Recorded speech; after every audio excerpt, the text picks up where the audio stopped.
연골 묶기 하나요? 라는 질문들을 많이 하세요. 연골 묶기가 중요하기는 하지만 연골을 모아서는 사실 그 변화가 크지는 않아요.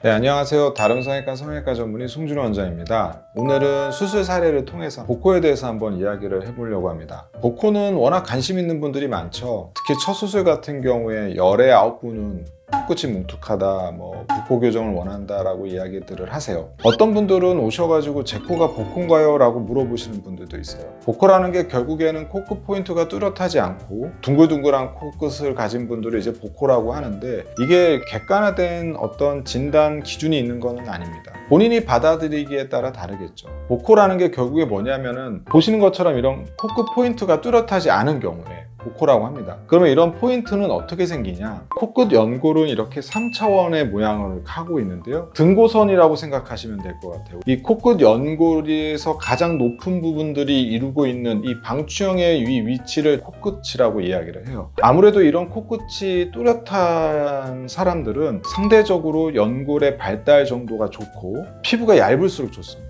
헐리우드 배우들 같은 경우에 이제 예로 들 수 있을 거고요. 그런데 이제 우리나라에서 복코가 많은 이유는 피부는 두껍고 상대적으로 연골은 약해요. 그러니까 이게 연골이 이렇게 뚜렷하게 뭔가 포인트를 만드는 게 아니라 피부에 다 눌려버려가지고 둥글둥글해지는 거죠. 복코 교정은 결국에는 코끝 포인트를 만들어 나가는 과정이라고 생각하시면 될 것 같습니다. 그러면 이제 복코 교정하는 방법으로 이제 설명을 드리다 보면 비중격을 쓰나요? 기연골을 쓰나요? 이렇게 지지대 이야기들을 많이 하시다가 마지막에 이제 연골 묶기 하나요? 라는 질문들을 많이 하세요. 연골 묶기가 중요하기는 하지만 복코를 위해서 개발된 특이한 수술 방법이라고 가대 해석을 하시거나 기대를 많이 하시는 분들이 여전히 많습니다. 그런데 이제 연골 묶기라는 거는 코끝 성형의 가장 기본이 되는 수술 방법이에요. 연골을 모아주는 방법인데 코끝 연골이 이렇게 3차원 형태로 있다면 이 연골끼리 이렇게 모아줄 수도 있고요. 모은 상태에서 얘네들끼리 모을 수도 있고, 아니면은 연골이 있는데 얘만 모으는 방법도 있고, 방법은 여러 가지가 있습니다. 하지만은 앞서 말씀드렸지만 우리나라에서의 복코의 원인은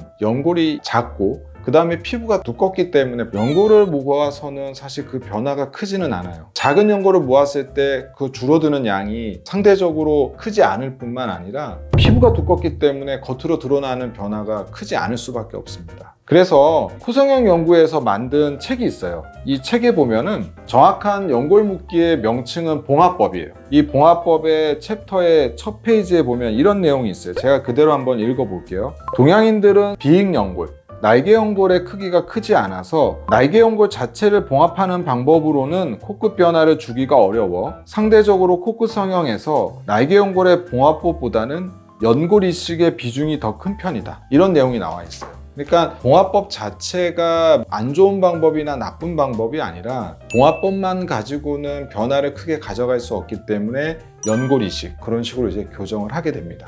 이분 같은 경우에는 수술을 전에 받으신 적이 없는 분이고요. 코끝이 뭉툭하고 콧망울이 퍼져 있는 부분의 개선을 원하셨던 분이에요. 전체적인 얼굴의 또렷한 이미지를 원하셨고, 콧대도 상대적으로 좀 낮다라고 말씀을 하시고, 얼굴이 보면 옆라인 같은 경우에 좀 너무 밋밋한 느낌이 있어서 지방 이식도 좀 병행을 했습니다. 그리고 이분은 이제 코끝은 비중격과 기연골을 이용해서 만들었는데요. 요즘은 이제 정보가 워낙 많다 보니까 이제 수술 방법에 대해서도 많이 여쭤보세요. 상담을 오셔서 저는 연장을 하게 되나요? 비주지지대를 하게 되나요? 이렇게들 많이 물어보시는데요. 이제 이야기를 들어보면 연장 아니면 지지대, 이렇게 거의 양분화된 것처럼 이야기를 하세요. 둘 중에 하나를 무조건 하거나 이렇게 생각을 하시는데 꼭 그렇게 완전히 이렇게 떨어져 있는 것은 아닙니다. 이제 이분 같은 경우에는 비중격이 상대적으로 작고 약하고 변화를 좀 필요로 하는 양은 많기 때문에 비중격 연장과 비주지지대를 같이 사용했습니다. 이게 좀 코가 짧거나 채취할 수 있는 연골의 양이 많지 않거나 연골의 상태에 따라서는 이렇게 한 가지 방법이 아니라 두 가지 방법을 병행해서 사용할 수 있습니다. 그렇기 때문에 이제 수술 방법에 대해서 이렇게 문의하시는 분들은 아무래도 특정 수술 방법의 단점을 우려해서 이제 그런 단점을 피하고자 질문을 하시고 그런 방법이 싫다라는 분들이 있는데요. 가지고 있는 조건에 따라서 여러 가지 수술 방법을 단독 또는 병행으로 사용할 수 있다는 점은 좀 유념해 주셨으면 좋겠습니다.